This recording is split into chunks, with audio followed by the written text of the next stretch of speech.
আসসালামু আলাইকুম গাইস, সবাই কেমন আছেন? আলহামদুলিল্লাহ, আপনাদের তো আমিও ভালো আছি। আশা করি আপনারা ভালো আছেন। সবাইকে ঈদ মোবারক, ঈদ মোবারক, ঈদ মোবারক। তো এই তো আমরা একটু ছাদে যাব বাজি ফোটানোর জন্য। তো ঘরে তালা দিতেছি আর এখান দিয়ে আমি একটু দুষ্টামি করতেছিলাম। তাই তো আমরা ছাদে চলে আসছি। ছাদে এসে এই তো তারাবাতি ধরানোর জন্য প্রদীপ ধরাইতেছিলাম। প্রদীপটা ছাদে অনেক বাতাস ছিল, এই জন্য ধরতেছিল না। তা আমি অনেকক্ষণ ধরে চেষ্টা করলাম, হইতেছিল না, মানে বাতাস এত পরিমাণে যে মোমবাতি মানে আগুনই ধরে না।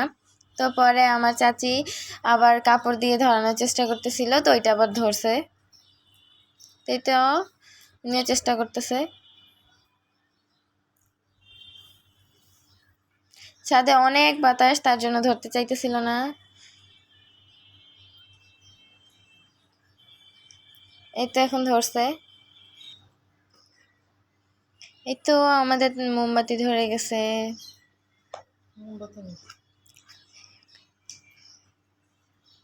এখন আমরা ধরাবো, তার জন্য ওই তো তারাবাতি বের করতেছি। এই তো আমার ফুপি ধরাই ফেললো। উনি আবার ধরাইছে, মানে একটা ধরাইছে, তারপর আবার ধরাইছে। এই তো কি সুন্দর ফুটতেছে তারাবাতি। আর অন্ধকার যেহেতু, তাই আরো বেশি সুন্দর লাগতেছিল।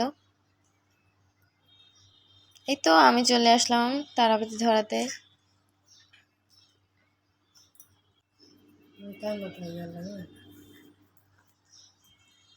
এই তো তারাবাতি অনেকক্ষণ চেষ্টার পর তারপর ধরলো।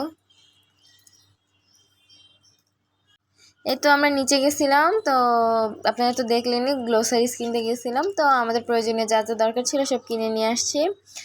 এই তো ছাদ থেকে এসে সব কিছু বের করে দেখছিলাম সব ঠিকঠাক আছে কিনা। তো একটু পর আবার আমরা মেহেদিতে বসবো। Thank you for watching my video. এভাবে সবসময় আমার পাশে থাকবেন, আমাকে সাপোর্ট করবেন, আমার ভিডিওগুলোকে বেশি বেশি শেয়ার করবেন যাতে সবাই দেখতে পারে। তো এই তো আমার মেহেদি ছবি, কে কী কী মেহেদি দিন অবশ্যই জানাবেন। আল্লাহ হাফেজ।